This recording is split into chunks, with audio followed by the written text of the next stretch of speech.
Hello, Evelyn here. Welcome back to my channel, and today I'm going to be doing a video response to Jessi Huntenburg's video on how to cultivate an attitude of gratitude.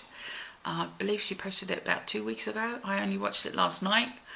I left quite a long reply to it, and then as I got ready for bed, I thought about it some more, and I decided to do a video response. As I said in my comments, which like you can see because I'm going to leave the link to the video below so you can read my comment, the word gratitude I have trouble with, and it's not that I don't understand the concept of it or that I don't agree with it, but it leaves a bit of a religious aftertaste to me, and I'm not a religious person.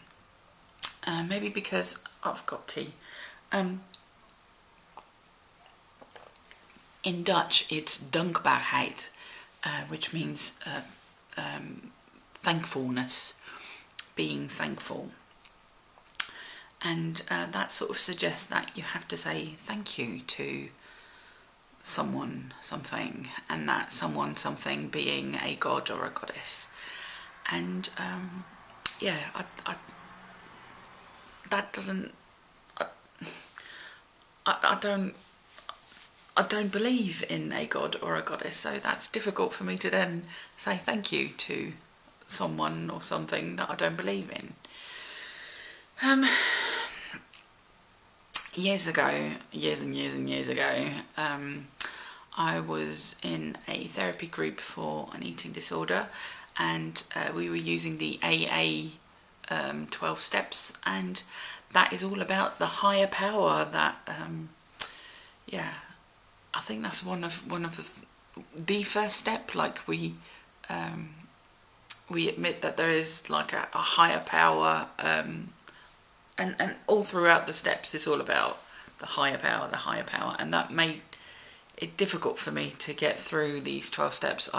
The group wasn't all that great either, so after a while there wasn't all that many people left, and I decided to go somewhere else. But yeah, the higher power bit didn't help. Yeah. Maybe it's more of an American thing, I don't know. Yeah, I don't know. But when I was in therapy, just me and a therapist, I was asked to keep a list, and that sort of ties in with the whole gratitude list idea. At the end of the day, you sit down and you write down the things that you're grateful for, or the things that made you happy that day. Like I said, I was suffering from an eating disorder. I was really depressed. I was on medication for that as well. And yeah, without doing those lists, I would classify every day as being hit and like horrible and grey and miserable and awful. And by the act of sitting down every evening and writing down positive things that happened that day, or that I noticed that day, or that I was an active part of that day, really helped me get out of that every day is like horrible mood. It wasn't just that, obviously. It took a lot of hard work, but it really did contribute to me starting to feel better. Now, because it was therapy, at first I was listing stuff like the sun is shining, my cat isn't being an arse today, because he was an arse. I don't know, like things that I didn't have any control over. But then of course my therapist wanted me to list things that I was actively involved in. So not just my tea was nice, but I made myself a nice cup of tea. Yeah, not just a little child smiled at me on the bus today, but I made contact with a little child and it made me feel better. So yeah, like getting more actively involved in things. But you don't have to do that for your gratitude list or your happy things list. So yeah.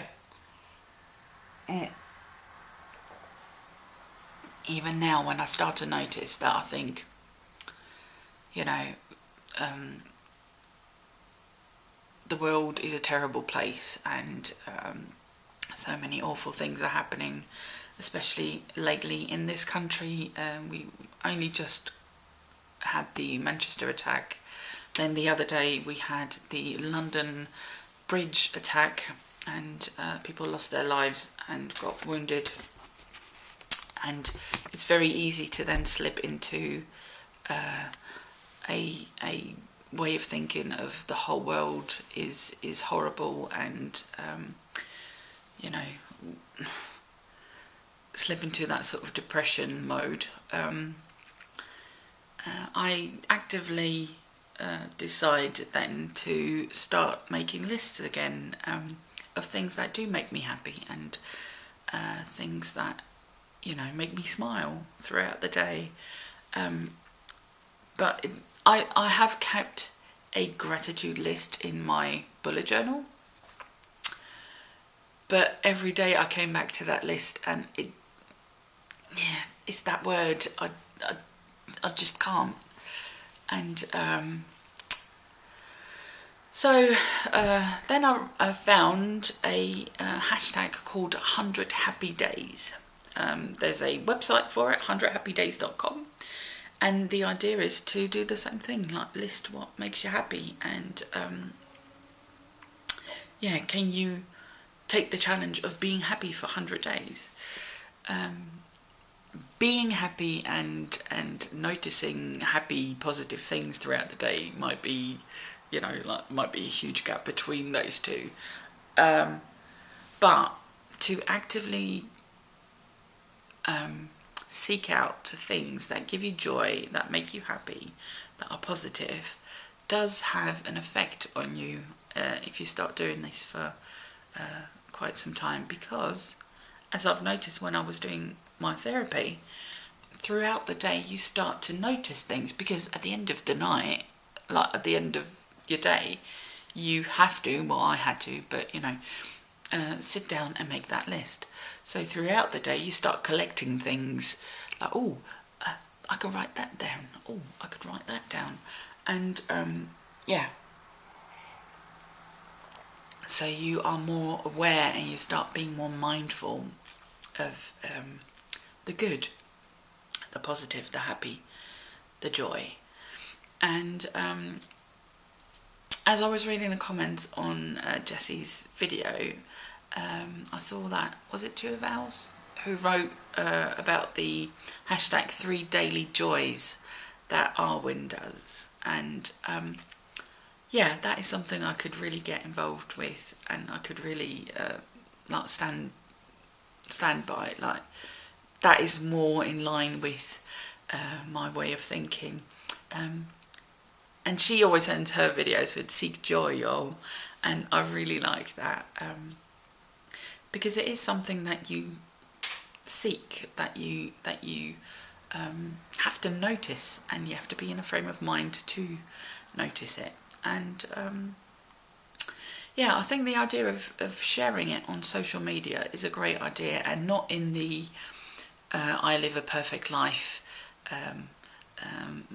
my Instagram feed is amazing, and my life could be on Pinterest.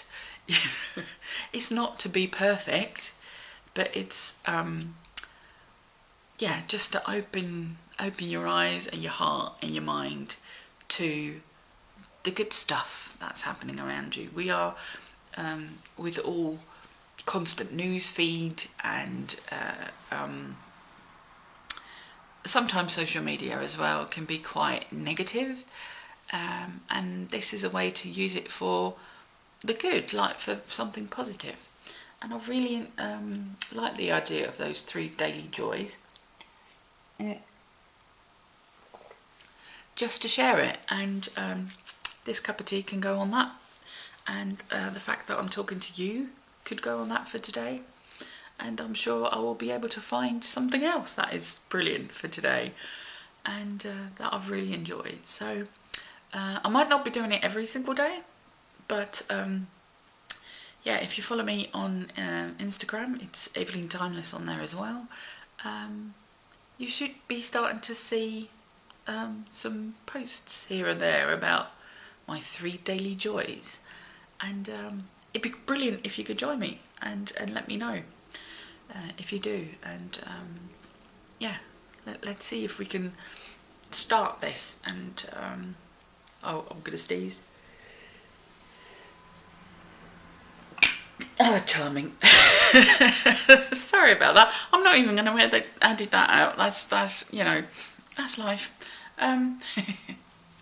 But yeah, it would be great if that would become something bigger than just a couple of people that are posting it, but it becomes sort of like it spreads. And yeah, I really like that idea.